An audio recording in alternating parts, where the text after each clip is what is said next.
If you had watched them that Sunday afternoon, sipping rosé on the patio and laughing at a show they streamed without a care, you would have seen the cracks like hairlines in porcelain but thought nothing of it. You would not have guessed that behind the perfectly chilled glasses and the feed full of smiles there was a man stuffing boxes into his trunk, a small note folded twice and slipped under a pair of keys, or that 3 days later the handyman with the designer shirt would be on his knees with a wrench because the sump pump had finally given up. They called me a burden a dozen small ways before that moment, and they only realized I was the house when everything I did stopped working all at once. I am still trying to explain how I became invisible in the place I kept upright. I moved back home because things happen. Jobs end, relationships collapse, and sometimes you have no other place to go. I thought short-term would mean a few months, a love letter to practicality, a place to breathe and get my feet under me. What I did not bargain on was how my survival would turn into a utility service for two people who never learned to change a light bulb.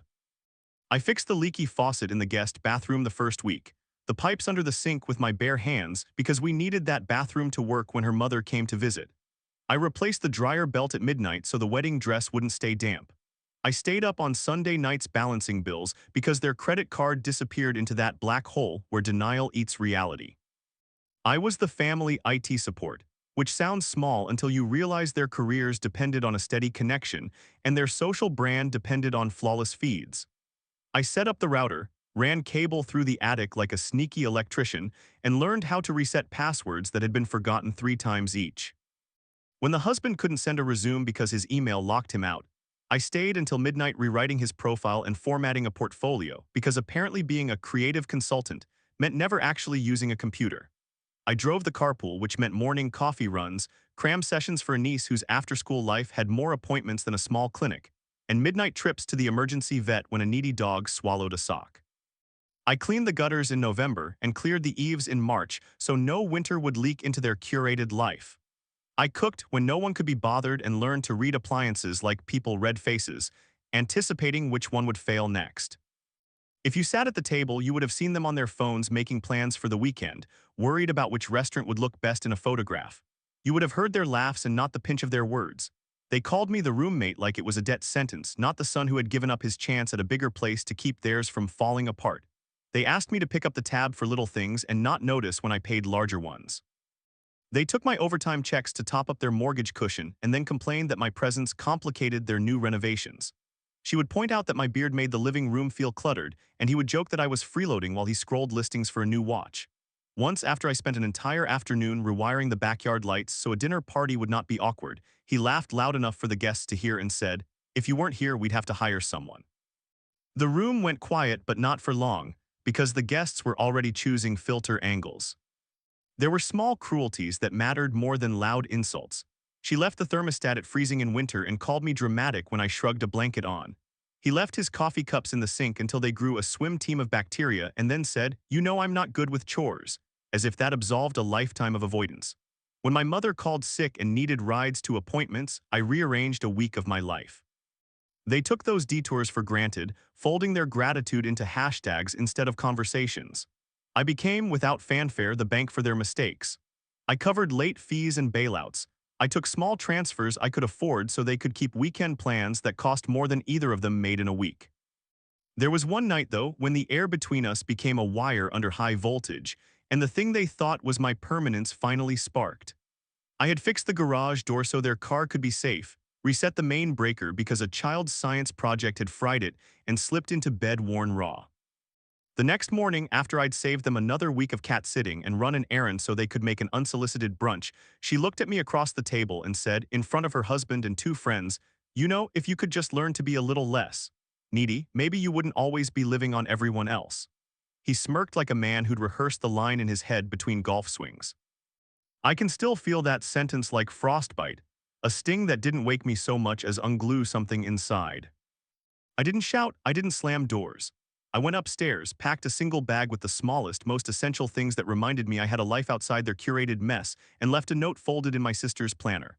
I left quietly because drama feeds their narrative and I wanted none of it, and because I had learned over the years that quiet shapes the world better than noise sometimes. I walked out with a calm they'd never seen from me and closed the door behind me like a final, soft click.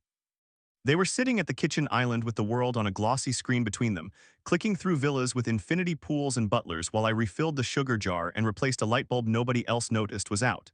The images flashed of white sand and marble columns, the price at the corner of the ad like an afterthought they both skipped over. She tapped a picture and said, casual as breathing, this one would be perfect for the feed, and he laughed like they'd already been invited. The niece was doing a puzzle on the floor and the dog was at my feet, but neither of them mattered in that second because I could always be needed to make their choices make sense.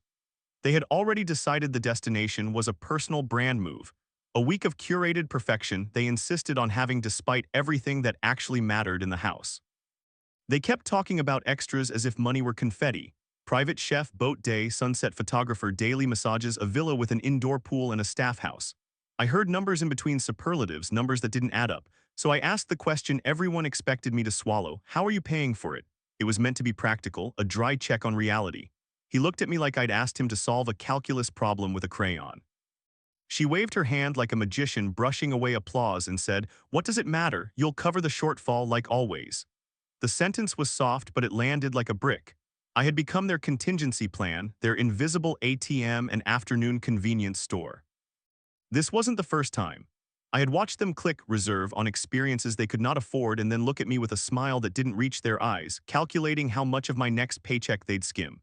I remembered the time their dishwasher died and he said, it's fine, we can just let the dishes pile up until the plumber has time, while I had already texted a friend and arranged for someone to come the next morning. I remembered arguing about splitting a bill that should have been obvious, only to have them laugh at my insistence that fairness looked like more than a hashtag. That night, as I balanced their spreadsheet, they pretended not to see my hand shake when I scrolled transactions that had ballooned over months, unpaid subscriptions and impulse buys disguised as necessary lifestyle enhancements. I tried to be gentle. I tried to make room for their desperation to be seen and admired. I said, we can scale down, we don't need the boat. She shot me a look like I'd suggested we vacation in a living room. He scoffed and leaned back, fingers tapping the table like a man who thought time owed him interest. The conversation spiraled into a performance, them playing the role of carefree hosts while I sat in the wings doing the heavy lifting. When I pointed out the obvious truth that I couldn't keep covering their wish list forever, his smile thinned and his voice shifted. He stood up slowly, the way someone rises to the microphone with a practiced baritone, and said, you know, you always take things so personally. They unloaded. It began with little jabs about responsibility and grew into a flood of barbs about my choices, about my staying here too long and not having a real plan. She told me I was passive, that I had become a fixture, an accessory to their life, convenient and replaceable. He mocked the way I fixed things that didn't need fixing and accused me of wanting credit for being practical. They laughed at my cautious budget like it was a relic from a time before ambition. I stayed seated because I had learned over the years that anger rarely changes minds. It only feeds spectacle, and they loved spectacle. I listened while they flung phrases like stones, watching them make a home out of throwing away the person who'd held the foundations together. Then she said it, the one line that wasn't witty or sharp but blunt and brutal, a sentence that had been rolling around in both their mouths since they decided I was useful but not necessary. She leaned forward, eyes flat and tired of the work my presence represented, and spoke with a casual cruelty that felt rehearsed. You're just a burden to this family anyway. It wasn't the first time they'd called me names, but the way she said it made the room seem colder, thinner, as if the walls themselves were listening and deciding I wasn't worth their heat. There was a silence that lasted longer than anything they'd ever allowed me. The niece stopped puzzling. The dog dropped his head. I felt my ribs tighten because the words didn't only sting, they peeled away years of being taken for granted and exposed a rawness I hadn't let anyone touch in a long time. I thought about all the nights I had fixed their broken things, paid their late fees, stayed up making sure the pipes wouldn't burst when the temperature dipped. I thought about the way they spoke when friends were around, how they trimmed me out of photographs with the same precision they trimmed the tags off new clothes. I did not shout. I did not answer with a list of my quiet labors. I gathered my composure like a coat around me because there was something obscene about arguing for appreciation in the same house that had been built on my labor. I stood up, turned away to hide the sudden swell in my throat, and began to walk upstairs to pack. I walked like a man who had finally recognized that being always useful is not the same as being loved, and that being useful does not make you indispensable in the eyes of the people who profit from your patience. The air in the kitchen felt heavier because I had changed from willing to finished, and for the first time in years, I felt an unfamiliar clarity. and understanding that what they needed was not my presence but my permission to be irresponsible. That night I didn't pace or rehearse a speech. I sat on the edge of the bed with the hallway light casting a thin rectangle across the floor, and I let the house breathe around me. There were muffled voices downstairs, glasses clinking, the TV muttering through that living room they kept pristine for the camera. They were laughing like every problem had been solved by a filter. I had carried all their unsolved things in my pockets for years, and for the first time I could feel what it was to set them down. I made a list on the back of an old takeout menu, an inventory that felt absurd and liberating at the same time. Passport, social security card, a small stack of cash I'd been saving in a sock for emergencies, my laptop with the hard drive full of the work nobody ever paid me for but that had kept me going, the battered toolbox I refused to let the house sell off at a yard sale, a single framed photo of Mom that I'd stolen from the hallway when no one was looking. I folded the photo into the inside of my jacket so it wouldn't be bent. I wasn't taking much. I'd been hauling other people's things for years. This was finally my turn to collect what was mine. Before I packed, I opened the joint budgeting app on my phone. For years, I'd been the person who rounded up their overdrafts from the shadows, transferring money in late at night so autopay didn't bounce and leave them to flap their hands and complain. There were accounts I paid more into than I had a right to, subscriptions and vacuum cleaner repairs, and those indulgent weekend experiences that lived on their feed. I moved through the old transfers like a man unpicking stitches. I reversed the recent sweeps I'd made into their reserve. I sent the cushion back into my own account with a small, satisfying tap that felt like reclaiming breath. I changed nothing dramatic, no public broadcast, no bank alerts that would create a scene, but the math in my head rearranged itself. The mortgage cushion they'd been treating like a shared piggy bank was no longer something I'd skinned to fix their impulsive choices. I closed tabs on streaming services that were registered on my card. I removed my card information from their ride-sharing account. I set a reminder on my calendar that I was no longer their fallback for late tuition or last-minute flights. It felt bureaucratic and righteous, and somehow deeply tender. I packed quietly, folding clothes into an old gym bag, always careful to keep the space orderly because the last thing I wanted was to give them the satisfaction of drama. My hands moved steady, practiced. Years of fixing faucets and patching drywall had given my fingers a calmness that steadied more than pipes. I slid the toolbox on top of my laptop bag, tucked the cash into the lining of the bag, and double-checked that the photograph of Mom was safe. I pulled the worn watch my father had given me from the bedside table and slipped it into my pocket. It was the kind of small inheritance you can't put a price on, but that tells you where you came from when everything else feels unmoored. Before I left, I walked through the house like someone doing a last round with a flashlight. The kitchen light hummed. The plant on the counter was more dusty than it should have been, a green thing living on neglect. I rinsed the coffee pot into the sink and wiped the counter because there was no pride left in leaving the mess for someone who called me a burden. I found their planner on the island where she'd piled invitations and receipts. I picked up a black pen and wrote my note on a single scrap of paper and placed it on the counter where the sun would find it in the morning. I wrote, "Since I am such a burden, I have removed myself." I didn't try to be clever or cruel. I wanted the sentence to land like the flat, undeniable fact it was. I left the keys beside the note and wrapped my hand around the worn brass of the front door. The latch clicked quietly behind me. I didn't slam anything. I didn't look back through the peephole. The air out there was cooler than I'd expected, night air with the faint smell of someone else's grilling, the world moving on, indifferent and beautiful. I slung the gym bag over my shoulder and walked to the car, not in a rush but with a pace that felt decisive, like a train finally leaving a station I'd been stranded on for too long. As I closed the car door, a neighbor's porch light flicked on across the street. Somewhere inside, the TV laughed and my sister's voice rose in the way it always did when she was arranging the world for show. I drove away without music at first, the house shrinking in my rearview like a photograph losing focus. For the first time in years, I felt lighter, and shards of an old fear of being unnecessary began to feel less like a verdict and more like an invitation.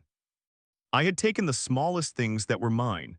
I had returned others to math and bank ledgers, and I had left a sentence on a counter that finally matched what they had been calling me for years. I woke to my phone buzzing like a hive, more frantic than I'd ever allowed it to be when they called. The little motel room smelled like stale shampoo and coffee, the kind of place where decisions feel heavier than they should. I expected maybe a text asking me to come back because they'd missed me, the usual passive-aggressive note. Instead, I opened a video from my sister and saw water moving through their kitchen like it had somewhere to go, creeping under cabinet doors, soaking into the rug, climbing the base of the piano I had always worried about. The clip was shaky and loud. She was talking to the camera between short, sharp breaths. It started when I ran the dishwasher, she said, voice fraying. It overflowed. I tried to stop it. In the background, he was under the sink, crawling like a man who had been told he could fix anything if he watched enough videos. He had a wrench that wasn't the right size and a torch from the garage, and the more he fumbled, the more the leak changed its character, slapping against pipe joints like a warning. I could hear glass. I could see the dog pacing in the doorway, anxious because the home they'd curated for pictures had turned wet and mean. If I had been there, I would have hit the main shutoff in 30 seconds. I would have carried the piano keys cover out to the garage, lifted the rug, mopped the spill before the floor buckled, and called the trusted plumber who answered my texts at 2 a.m. because he knew I paid him on time. I would have turned off the breaker to the kitchen to stop the dishwasher from sparking, and then unplugged the smart TV before its motherboard fried. Those were the moves I made automatically. I had spent years memorizing the house's vulnerabilities like a map. At that moment, miles away and intentionally unseeable, all those automatic skills lay dormant like a muscle I had chosen not to use. She tried. I replayed the video and watched as she twisted a valve she thought controlled the dishwasher line, but she had turned the wrong one. A small, elegant lie of plumbing that I used to respect, hot meets cold, was undone by panic and ignorance. The pipe that should have been safe gave way and water punched through the drywall. He, in a desperate flourish of masculinity, tried to apply a clamp he'd watched a suspiciously enthusiastic man use in a viral clip. The clamp slipped, spraying a perfect arc into the living room and knocking the breaker box with a thud that made the lights across the street flicker. The breaker popped. The house that looked so perfect on their feed went temporarily, gloriously, messily dark. They called a plumber, then argued about whether the plumber was too expensive. He grabbed a credit card to pay, the same one I had removed from their account the night before, and it declined. She swore and tried another card, and that one bounced too, as if their financial bubble had been pricked and the air hissed out. A screenshot landed in my messages from a panic-stricken husband who had checked their online accounts. The reserve fund he'd counted on to pad their spending was nowhere to be found. My transfers weren't there anymore. The cushion he thought was permanent had snapped back into my account where it belonged, and their regular auto payments were now glaring at them like missed alarm clocks. The mortgage auto pay had been set to withdraw a certain amount the first of the month. For months, I had routed a little of my paycheck through that joint account to cover their enthusiasm. It was never about grand sums. It was about preventing small catastrophes from going public. That morning, the bank put a hold on their debit card and sent a warning that the mortgage payment had not cleared. A polite email became a stern notice within an hour. I could see the screenshot of the notice she sent, her fingers leaving tiny prints on the glass as if she could palm the problem away. Their phones started ringing. People who do not love perform panic with a unique, fragile rhythm, and neighbors began to peer out. For the first time in a long time, the house's polished center was exposed. The lawn wasn't real estate ready anymore. It was wet and stamped with boot prints from men trying to salvage what they could. The husband paced into the frame of another video. A man who had once joked that possessions defined him, now pacing like someone trying to count how many of those possessions were insured and how many were not. I watched it all unfold from a bench at a bus station as the sun rose. I could feel my pulse in my throat, a steady, private drumbeat that had nothing to do with their rising panic. It was a weird kind of relief to know that the domino they called me had finally been removed, because watching them scramble without me proved something all at once. They were vulnerable, they were human, they could not hold the facade without the scaffold I had been. The breaker that popped and the pipe that burst were small in themselves, but they exposed the ledger underneath. The bank notice was a larger crack that ran through their curated life and showed everything I had been doing to keep the picture intact. They texted me, then called, sending voice messages that wavered between blame and pleading. In the clips, her voice cracked and then tried to harden. His messages carried the thin edge of someone who had finally realized his hands weren't trained to do the work he bragged about. They were discovering the truth I had known long before. The life they pretended to run was a house balanced on a person they treated like furniture. Now the furniture was gone, and for the first time the wood protested. The first morning after the leak felt like the first page of a book that had been written badly and suddenly corrected. I sat with coffee at a diner 2 towns over and watched their life unravel through my phone like a slow-motion collapse. Videos, screenshots, frantic voice notes, each one a small, bright shard of the house I had been propping up. They came in with the same rhythm: immediate crisis, fumbling attempt, explosion of blame. I felt the old muscle memory tighten in my chest, the impulse to drive back, to roll up my sleeves and make everything right. And I let it sit there unused, a dormant tool I refused to reach for this time. The car was the first visible crack. I had kept their SUV running through inspections and small, steady maintenance that never made their highlight reels. Oil changes at odd hours, a new battery before winter, that wobbly axle I fixed with a rented lift in a snowstorm because no one else wanted to be cold. Without me, they let the dashboard lights argue among themselves until they all sang in unison. The video she sent showed smoke coming from under the hood and him banging at the engine like a man who thought force would replace knowledge. A tow truck arrived and the driver pulled me in as if I were an expert witness from a courtroom they had not invited me to attend. He sent a picture of the diagnostic screen, blown head gasket, warped cylinder head, a repair bill that read like a punishment. They had driven it too long on a coil of Band-Aid fixes and jokes. It wouldn't be fixed that week, and their lease on the backup car was up for repossession because payments had slid, when summer trips took priority over practicality. Then the utilities followed the script I'd kept them away from for years. Internet went dark first, because without my monthly handoff of funds to their business account the auto payments bounced.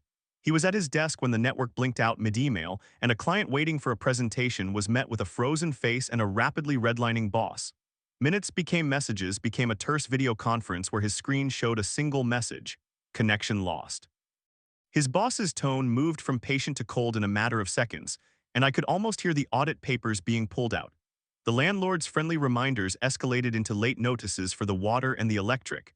The power company sent an automated email, and then a person called to say the cutoff was scheduled. He dialed numbers like a man fumbling for an anchor and found only hold music that made everything sound worse. At work, his incompetence, which had always been masked by my late-night edits and my habit of answering his urgent emails, became painfully visible. The creative consultant title he liked to drop at parties had been propped up by documents I had formatted and reports I had proofread. He had been passing off my careful work as his own, pulling threads together I left on the table like a blueprint, and then wearing the project like a suit to meetings. Without me, deadlines slipped, numbers didn't reconcile, and a client demanded a progress report that showed more form than function. A terse message came through at noon: "Your position is under review." By evening, there was a resignation request drafted in his inbox that he couldn't explain away, his explanation evaporating under actual evidence of missed milestones. Their credit situation, the quiet thing I'd been painting over with my transfers, turned into a visible stain. Card after card declined in the zoo of appointments and calls and supplies they suddenly needed. The insurance payment for the house that I'd nudged along late last month didn't go through this cycle.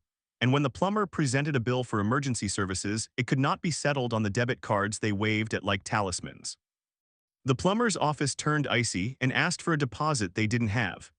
The vet, where the dog had a swollen paw from slipping on the wet floor, wouldn't treat without cash. They pawed through drawers like desperate magpies looking for anything of value to pawn. Neighbors began to notice. Someone took a photo of the piano with its bottom soaked and shared it in the neighborhood group with a tusk and a gif about keeping up appearances. Friends who had once RSVP'd to garden parties muted their accounts and offered thoughts and prayers instead of offers to help. Comments under her influence posts thinned engagement numbers showing that the curated life had actually been supported by a scaffolding of labor, not love. People they trusted, like the contractor who had been paid in smiles and assurances, started calling about overdue invoices. One creditor sent a handwritten letter that read like an eviction notice in slow motion. Their voices turned to bargaining in the messages I received. "We need you to come back," she texted at dawn, the words arranged like a last-minute plea. "We'll give you your own space," he left in a voicemail that tried to balance contrition with entitlement. The calls felt like fishing lines with hooks in them. They wanted me back as a service, not as a person. I listened to each one without immediate reply because letting the dominoes fall was not a sport to be enjoyed, but a truth I needed them to see. Watching their carefully edited life disintegrate was a kind of righteousness that didn't feel sweet. It felt necessary, like a patient pulling off a bandage to let a wound finally breathe before it could heal properly. For the first 12 hours, I let the phone sit face down on the motel nightstand like it was a small animal I did not want to startle. Angry texts scrolled in like rain on a windowpane, short, sharp, performative lines meant to prod and shame. "Come home. What did you think you were doing? You owe us." I did not reply because replying felt like taking the bait, like handing them the rope they'd been trying to loop around me for years. Silence was my not-sword that day. I had said nothing more dramatic than goodbye on the counter and left the house to be quiet. I wasn't going to let them call me back into the roar. The first call was my sister at 3 in the afternoon, her number lighting the screen like a lighthouse. I watched it ring once, twice, then slid the phone into my pocket and kept walking down the street as if I hadn't noticed. When I finally answered on the fourth ring, it was sharp and cold. "Where are you?" she asked without hello. There was a clatter in the background and a voice, his voice yelling about a dishwasher and a breaker. She demanded I come back immediately and fix the pipe. Her tone was a blade wrapped in urgency. She expected obedience without bargaining. I could hear the piano coughing in the background, the thing I'd warned about for years. I said, I can't right this second, and she said, you can and you will, like a judge handing down a sentence. She tried guilt next, the old worn-out engine in her voice sliding into production mode. We didn't mean it, she said, voice softer as if she had rehearsed apologies before. We were just frustrated, it was a joke. She wanted the safety of minimizing her own cruelty, but it came out thin and flickering. Please, you have to come back. The mortgage didn't clear because we thought you'd cover the cushion this month. The plumber wants a deposit. The dog is limping. Our nanny can't get here. You have to come. Her words piled like boxes in a hallway. I could see through the phone. If I returned, the boxes would be stacked again in their carefully curated chaos. I listened, and for the first time I noticed the noises she couldn't hide. Someone sobbing quietly, probably the niece, because when the world fractures they hand the broken pieces to the smallest hands. My chest tightened because old habits and old loyalties were pulled like strings inside me. A voice suggested I turn the car around. Another said I should walk back through the door and be the bandage. I didn't choose either. I told her I needed an apology first, and she said, incredulous, apology for what? Her confusion was the small, cruel reveal I had been waiting for. It showed she still thought my labor was pay, not love. She moved on to bargaining like a firefighter smothering flame with oil. I'll sign you your own room, we'll pay you back, we'll sell the second car, we'll do anything. She had a list ready because survival for them was always a spreadsheet. When I asked her to actually say the words I'm sorry for calling you a burden, she faltered and then tried to hollow the sentence with excuses. We didn't mean it like that. She meant it differently, and that was the problem. They wanted the benefits of my presence without acknowledging the debt of respect. By evening the calls became a relentless tide. He began phoning too, his voice rolling between bravado and panic as if pride were a fabric he couldn't decide whether to keep. We can't afford to lose the lease on the backup car, he said, then immediately added as if that would make him larger, we are doing everything we can. He blamed a contractor for the leak, blamed a forgotten coupon for the credit problems, blamed the universe for daring to be inconvenient to them. In the background, his messages rustled with emails from his job, urgent ones, with titles like Final Notice and Unresolved Deliverables. It was like watching a man discover that pretend competence cannot stand without practice. She tried pressure and then desperation. If you don't come back, the house could be at risk. We're going to lose everything, she said, and suddenly the performance cracked into terror.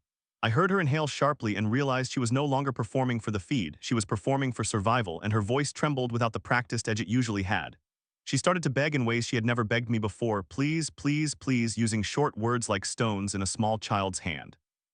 I could almost see her on the kitchen tile, knees pressed to cold, the very image I had created for so many of their fake crises when I rushed in to fix the real ones.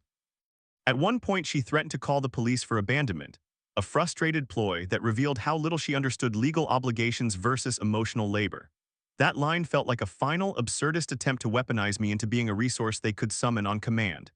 It was a thin echo of the same sentence she'd said across the table weeks ago, but this time it came pleading down a line that had finally, awkwardly snapped. I listened to every message and felt something in me that was both pity and stern relief.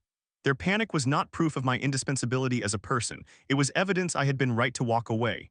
Every ring was a violin string being plucked, drawing out the melody of what they needed, repair, money, logistics, and not the recognition they owed.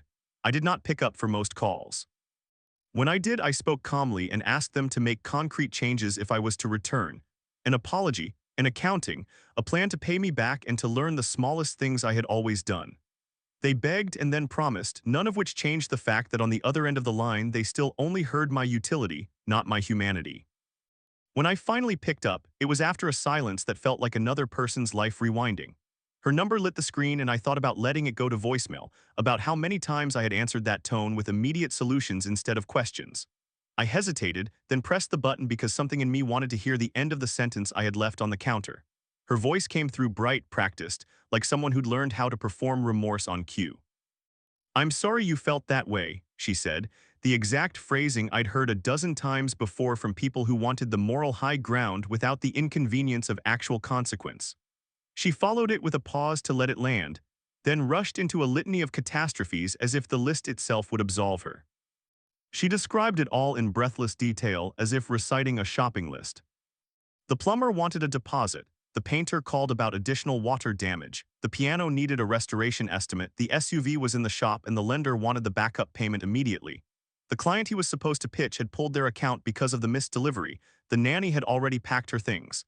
The venue demanded a non-refundable fee if they didn't pay today. The dog needed a vet appointment and surgery estimates were climbing. She said each item like a badge of urgency and finished with a practiced line designed to shatter any resistance. "We really need you. You're the only one who can fix this." Not a single one of those sentences contained the word sorry in a way that meant anything to me. It was utility wrapped in a bow called regret. I listened and felt a strange clarity. Her voice had shifted from sharpness to pleading to frantic competence plastered over panic, but the fabric underneath was unchanged. She had learned nothing about me, she had only learned how much my presence made her life easier. "You said you were a burden," she stammered, trying to fold that accusation back into a plea like an origami crane. "We didn't mean it, we were just," she flailed for a reason and landed on convenience. "We were just frustrated." "Please, we'll pay you, we'll sign you a room, we'll put everything in writing, just come back." When I asked for a real apology, the line went awkward and small for a second. "I'm sorry you felt hurt," she repeated, like a scratched record that wanted the sentiment to pass as sincerity. "But you have to see how much is falling apart. You fixing things isn't the same as not being part of the family." She was trying to separate my labor from my belonging, as if one could exist without the other and still be whole. She kept circling back to tasks. "We need you to shut off the main, call the plumber, be here for the client call," not realizing that every item she listed emphasized the same ugly truth. She only valued me as an operator. She pivoted to strategy, offering immediate fixes that required no introspection. "We'll sell the second car, we'll cancel subscriptions, I'll call work and explain, he'll take unpaid leave if he has to, we'll call the contractor and beg for terms." Every promise was a stopgap. I asked for a ledger, a real accounting so we could see the money trail, and she hummed like someone who thought numbers were a nuisance. "We don't even know where everything went," she said, which was astonishing because for months I had been the one filling the holes with transfers and quick fixes. When I told her I had reversed the cushion transfers and reclaimed my own account, there was a staccato intake of breath on the line and suddenly she sounded smaller, as if the world had lost its padding. She tried to deploy guilt next, childhood stories and the soft menace of family history, the kind of emotional blackmail dressed as nostalgia. "Remember when mom couldn't get to the phone and you drove her? You were always there," she said, voice damp with manufactured memory. It was an attempt at armor that fell through when I asked why chronology had not earned her a habit of learning small, adult things. "Because you cared," she replied, then quickly added, with the weird backtrack of someone reading a script, "because you always did, please just be you again, that's all." She wanted me to be both the wounded child and the dependable man at the same time, a dual role that never exists without sacrifice. I told her calmly, because I had tried being everything else and it had only taught them to ask for more, "I will come back if you can actually say the words you owe me and make a plan that doesn't involve me bailing out your lifestyle. Apology first, an accounting second, a real plan third. And you both need to learn the small things I'm asking you to learn, how to shut off the main, how to call the plumber, how to read a bank statement."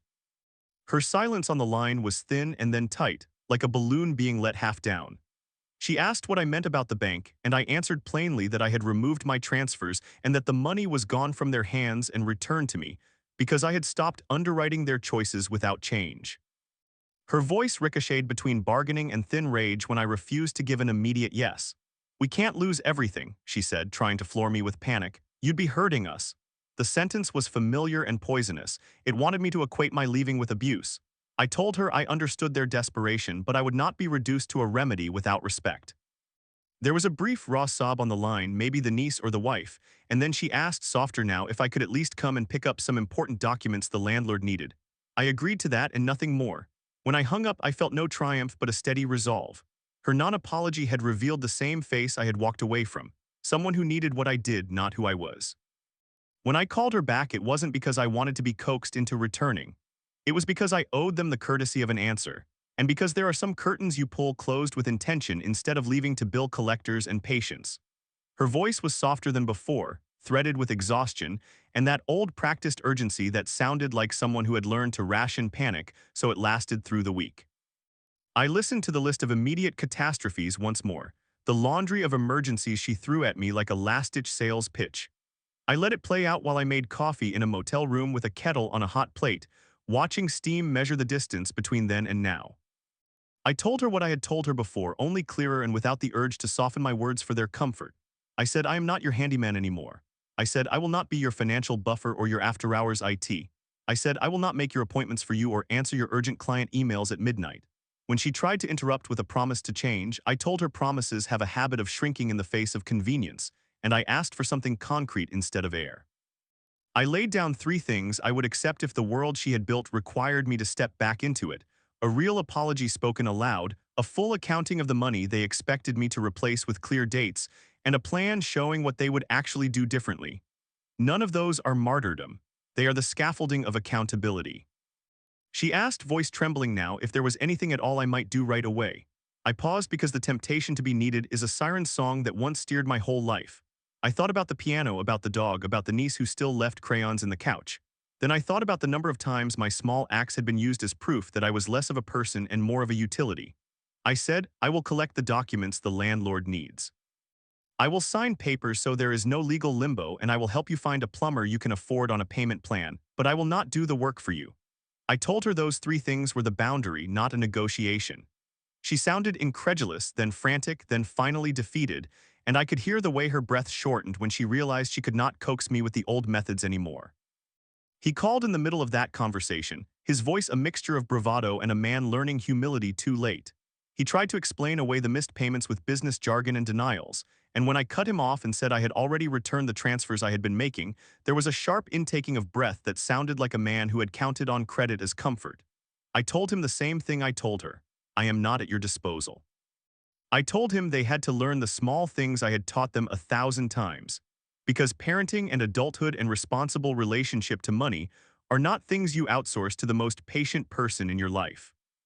They begged and bargained and tried old tactics: sarcasm, guilt, nostalgia, and I listened without answering for long stretches because I wanted to feel what it was like to let their words hang without catching them.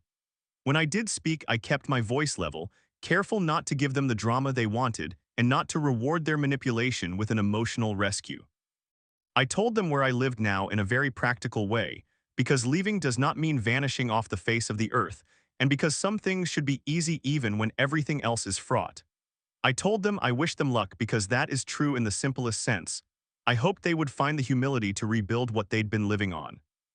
After we finished, I did something small and final. I saved their numbers, then blocked them under a label that simply read boundaries on my phone. It felt less like punishment and more like closing a window in a room I needed to be quiet in. There was almost a ceremonial lightness when the block confirmed. Their names stayed in the phone, but their voices could not reach me. I left the call logs like footprints on a beach, meaning they existed but were unreachable now by tide. The silence that followed is the thing people who haven't left don't talk about enough. It is not dramatic. It is not full of applause. It is a background hum of peace that arrives when the echo of someone else's expectations finally stops ricocheting inside your skull. I sat on the edge of my new couch in a 1-bedroom I could actually afford, and the apartment smelled like paint and the first cup of coffee someone makes for themselves without needing to time it around anyone else's schedule. I slept that first night like the world had let me keep my ribs in a natural place. In the days that followed, I did the small revelatory things that are cheap and heavy at once. I fixed my own leaky sink and left it fixed. I paid a bill on my own schedule and felt the odd tiny pride of money circulating for my life, not sloshing through somebody else's vacation. I met a neighbor who had a spare desk lamp and a willingness to trade carpentry for lesson planning, so I started tutoring part-time and felt my bank account steady in a new, honest way. I began to remember hobbies that had gone quiet under the weight of being everyone's emergency number: reading without guilt, walking without checking my phone every 7 minutes. There were moments of doubt and nights when I imagined them at the kitchen island making a different kind of apology that meant something. I did not romanticize their fall. That was not my point. My point was the cost. I paid in years of being small for them to be spectacular, and I refused to pay that price anymore. The sweetest sound since then has not been silence as emptiness, but silence as space. Space to breathe without being taxed for oxygen. Space to make a life that is messy and mine. Space where my name is not shorthand for a service to call at 2 in the morning. I wish them no calamity, only the lessons most people take a lifetime to learn. I wish them the inconvenience of learning to be adults. I wish them the kind of growth that does not involve me as scaffolding. Then I locked the door of my apartment, brewed a fresh cup, and let my phone sit face down on the table. The quiet hung there like a soft bell, and for the first time in a very long time I listened to it without impatience.